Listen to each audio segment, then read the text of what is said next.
রথের দিন রথ দেখতে যাওয়া হয়নি, তাই আজ আমি রেডি হয়ে নিচ্ছি জগন্নাথ দেবকে দর্শন করতে যাওয়ার জন্য। কোথায় যাচ্ছি বলো তো? Park street. উল্টো রথের দিন আবার যদি যেতে না পারি, তাই আমি একটা মাঝামাঝি দিনে চলে গিয়েছিলাম।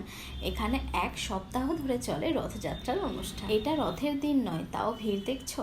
এখানে খিচুড়ি দেওয়া চলছে, এটার একটা টিকিট মূল্য রয়েছে।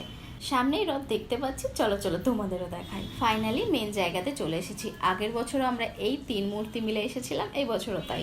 ওই যে ভিড়টা দেখছো, একটা বিশাল লম্বা লাইন, ওইখানে চলছে ভোগ বিতরণ পর্ব। ওখানে কোনো টিকিট মূল্য নেই। চলো ফাইনালি এবার আমরা জগন্নাথ দেবকে দর্শন করতে পারবো।